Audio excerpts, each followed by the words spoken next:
paz do Senhor, explicando a Bíblia comigo, Pastor Carlos.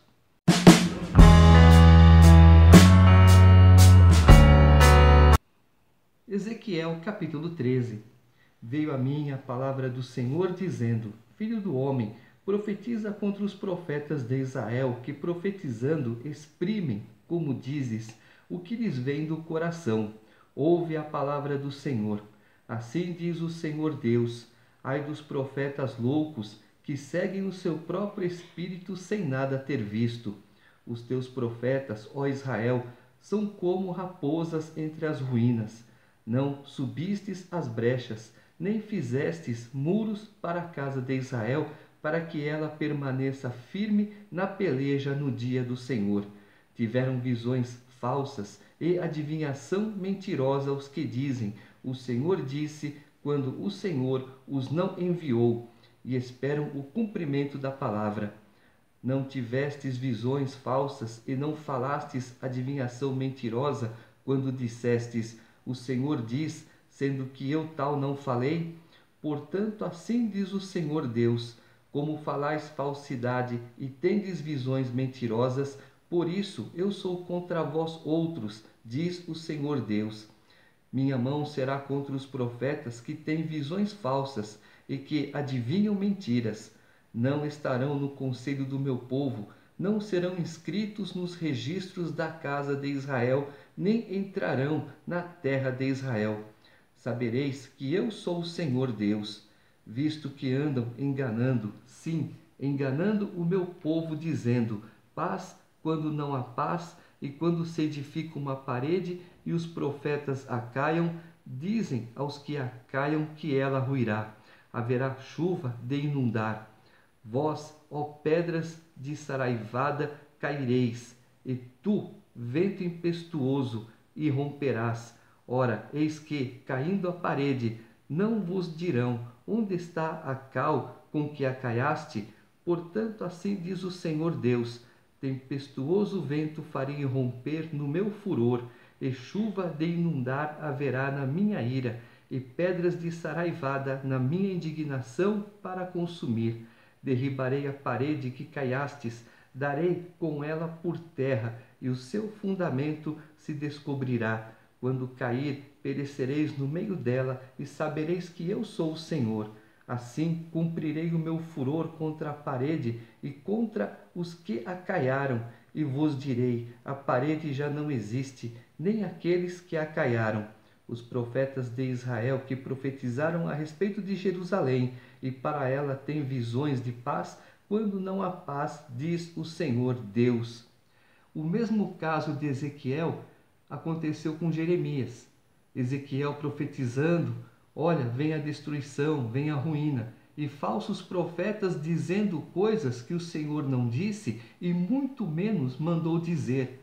Portanto, Deus agora está falando: vocês, falsos profetas, a minha mão é contra vocês. Deus fala assim: creia nos meus profetas e prosperareis. Profetas de Deus, profetas que Deus envia, profetas que têm responsabilidade com a palavra de Deus. Manda o Senhor dizer para ti: assim, assim, assim. Creia e será assim, assim, assim. Se você não crer, a coisa não acontece. Depois você fala: aquele lá não é homem de Deus. Cuidado, viu? A culpa não está nele, está em você. Tu, ó filho do homem, põe-te contra as filhas do teu povo que profetizam de seu coração. Profetiza contra elas e dize: assim diz o Senhor Deus: ai das que cosem invólucros feiticeiros para todas as articulações das mãos e fazem véus para cabeças de todo tamanho para caçarem almas. Querereis matar as almas do meu povo e preservar outras para vós mesmas? Vós me profanastes entre o meu povo, por punhados de cevada e por pedaços de pão, para matardes as almas que não haviam de morrer e para preservardes com vida as almas que não haviam de viver, mentindo assim ao meu povo que escuta mentiras. Portanto, assim diz o Senhor Deus: eis aí, vou eu contra vossos invólucros feiticeiros, com que vós caçais as almas como aves, e as arrancarei de vossas mãos. Soltarei livres como aves as almas que prendestes. Também rasgarei os vossos véus e livrarei o meu povo das vossas mãos, e nunca mais estará ao vosso alcance para ser caçado, e sabereis que eu sou o Senhor, visto que com falsidade entristecestes o coração do justo, não o havendo eu entristecido, e fortalecestes as mãos do perverso, para que não se desviasse do seu mau caminho e vivesse. Por isso, já não tereis visões falsas, nem jamais fareis adivinhações. Livrarei o meu povo das vossas mãos, e sabereis que eu sou o Senhor. Se você for procurar por aí, tem muita gente fazendo isso, viu?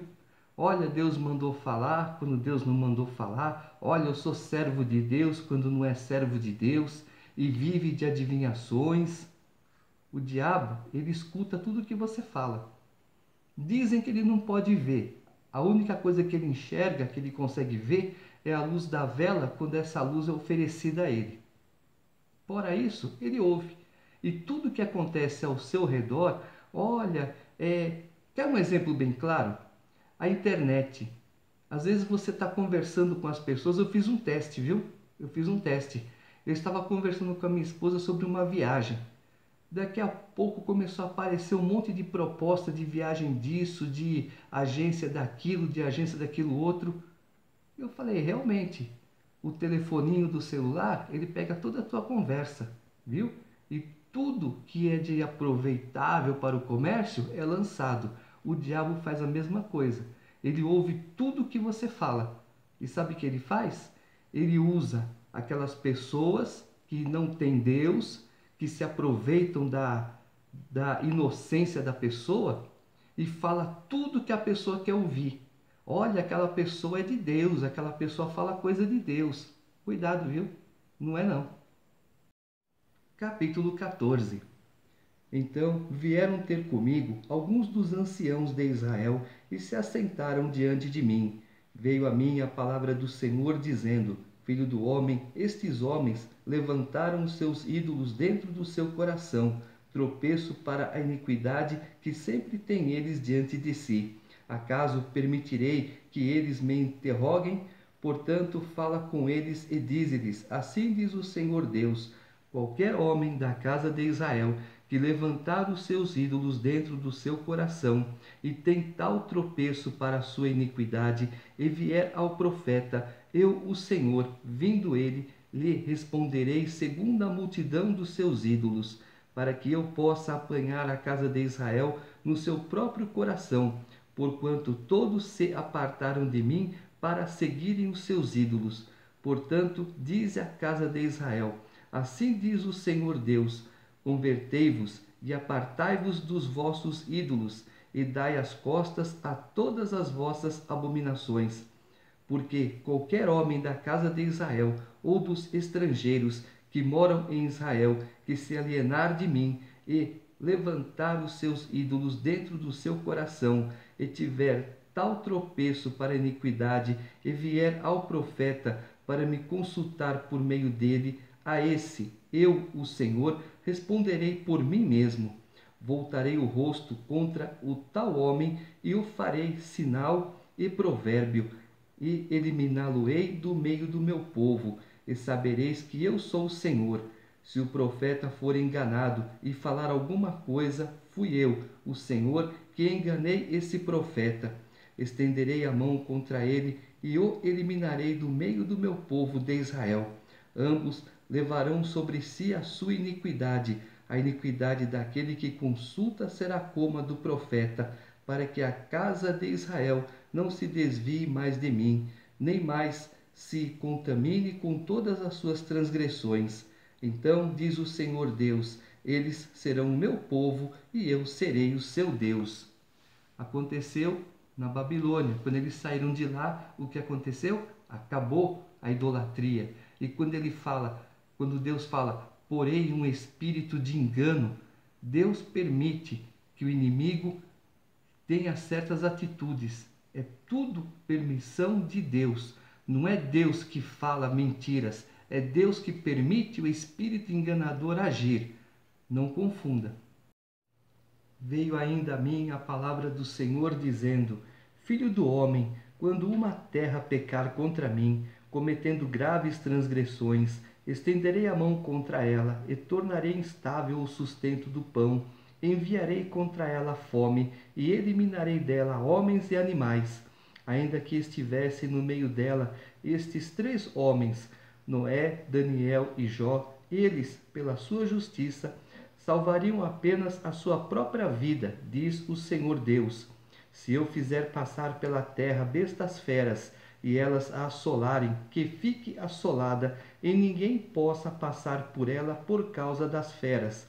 Tão certo como eu vivo, diz o Senhor Deus, ainda que esses 3 homens estivessem no meio dela, não salvariam nem a seus filhos, nem as suas filhas, só eles seriam salvos e a terra seria assolada. Ou se eu fizer vir a espada sobre essa terra e disser: Espada, passa pela terra, e eu eliminar dela homens e animais, tão certo como eu vivo, diz o Senhor Deus, ainda que esses 3 homens estivessem no meio dela, não salvariam nem a seus filhos, nem as suas filhas, só eles seriam salvos. Ou se eu enviar a peste sobre essa terra, e derramar o meu furor sobre ela com sangue, para eliminar dela homens e animais, tão certo como eu vivo, diz o Senhor Deus, ainda que Noé, Daniel e Jó estivessem no meio dela, não salvariam nem a seu filho, nem a sua filha. Pela sua justiça, salvariam apenas a sua própria vida. Porque assim diz o Senhor Deus: quanto mais se eu enviar os meus 4 maus juízos, a espada, a fome, as bestas feras e a peste contra Jerusalém, para eliminar dela homens e animais, mas eis que alguns restarão nela, que levarão fora tantos filhos como filhas. Eis que eles virão a vós outros, e vereis o meu caminho e os seus feitos, e ficarei consolados do mal que eu fiz vir sobre Jerusalém. Sim, de tudo o que fiz vir sobre ela. Eles vos consolarão quando virdes o seu caminho e os seus feitos, e sabereis que não foi sem motivo tudo quanto fiz nela, diz o Senhor Deus. Aqui Deus está dando testemunho de Noé, Daniel e Jó. Tem muito mais, mas ele pegou só esses 3. Por quê? Noé simboliza o Apocalipse, o arrebatamento da igreja, antes da catástrofe. Vou encher a arca e Noé, só você e a tua família, que eu vejo de justo nessa terra, serão salvos. Daniel também foi um homem justo, ele viu muito o Apocalipse, ele falou muito do Apocalipse. E Jó também, ele tem um exemplo de vida, um homem justo, íntegro, reto. Ele não falou nada do Apocalipse, mas a integridade dele nenhum outro teve. Deus está dizendo, somente Noé, Daniel e Jó, de todo mundo que está aqui, só 3 têm espírito limpo, competência, purificação, para estarem salvos do mundo inteiro. Olha só, 3 pessoas. Capítulo 15. Veio a mim a palavra do Senhor dizendo: Filho do homem, por que mais é o sarmento de videira que qualquer outro, o sarmento que está entre as árvores do bosque? Toma-se dele madeira para fazer alguma obra, ou toma-se dele alguma estaca para que se lhe pendure algum objeto? Eis que é lançado no fogo para ser consumido. Se ambas as suas extremidades consome o fogo, e o meio dele fica também queimado, serviria acaso para alguma obra? Ora, se estando inteiro, não seria para obra alguma, quanto menos sendo consumido pelo fogo ou sendo queimado, se faria dele qualquer obra? Portanto, assim diz o Senhor Deus: como o sarmento da videira entre as árvores do bosque, que dei ao fogo para que seja consumido, Assim entregarei os habitantes de Jerusalém. Voltarei o rosto contra eles, ainda que saiam do fogo. O fogo os consumirá, e sabereis que eu sou o Senhor, quando tiver voltado o rosto contra eles. Tornarei a terra em desolação, porquanto cometeram graves transgressões, diz o Senhor Deus. Deus está falando com o povo de Jerusalém. Mas e o povo hoje? Olha só como está a humanidade, dispersa, desapercebida, desligada de tudo, principalmente das coisas de Deus. Ah, eu adoro Deus. Que Deus que você adora? Ah, aquele que fez o mar. E quem é? É qualquer um, menos o verdadeiro Deus. O que tem na casa de certas pessoas, você fala, mas isso é pau, é pedra. Não, isso é Deus, isso é santo. Santo o quê? Se cair, quebra. O que você faz? Você compra outro? Pelo amor de Deus, gente. Pelo amor de tudo. Deus não se agrada disso, não. Olha quantas vezes Deus falou aqui. Desde o início, Deus está falando de idolatria. E quem é que gera essa idolatria? O inimigo. O inimigo de Deus, o anticristo, o falso profeta. Lá em Apocalipse veremos o anticristo, o falso profeta e a besta. A trindade do inferno, digamos assim. E quem poderia limpar tudo isso não limpa, porque faz parte. Entendeu? Faz parte disso tudo. Então nós temos que ler a Bíblia, nós temos que saber o conteúdo dela, saber a vontade de Deus para nós, fazermos tudo certinho, porque infelizmente a destruição virá. Ah, mas por que destruição? Nós vimos lá atrás, Deus fala, se esse povo se converter dos seus maus caminhos, eu me arrependo do mal que disse haver feito, ou disse que faria.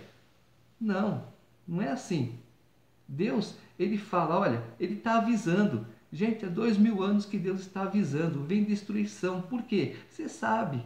Olha, vai ter destruição. O que eu faço? Eu procuro andar no caminho correto, eu não vou pegar um caminho paralelo cheio de buraco para me arrebentar todo. Não, eu vou andar nos caminhos de Deus. É estreito, é tortuoso, é sobe e desce, é difícil de andar, mas esse caminho é seguro. Não vou me arrebentar, não tem ribanceira para cá, não tem montanha que possa fazer um deslize de pedra em cima de mim, nada disso. É caminho livre, com gradinha, cercadinho, bonitinho. Segue, ah, mas tem altos, tem baixos, tem linha plana, é curva, é um monte de coisa, mas são os caminhos de Deus, é o caminho perfeito, reto, agradável. Gente, é só vocês pensarem, é muito difícil a gente deixar o nosso corpo, porque é uma briga entre o nosso corpo, ou seja, a nossa alma, né? O nosso espírito, o espírito quer a alma para ele, mas o corpo quer os seus prazeres, quer isso, quer aquilo. Ah, eu não vou para a igreja hoje, vai passar um filme bom na televisão, não sei o quê. Poxa, depois você procura o filme, vai lá, compra, faz qualquer coisa, assiste depois. Não troque igreja por futebol, por filme, por baladinha, por não sei o quê. Baladinha hoje não dá certo não, gente. Você vai numa festa, daqui a pouco você não sabe quem está lá, se está armado, se não está. Quantas coisas a gente vê aí. Olha, fulano foi numa baladinha, levou um tiro e morreu. Ficasse em casa. Ah, porque os amigos foram, eu fui convidado, insistiram. Peça direção para Deus da tua vida. Porque só Deus sabe o que é melhor para você.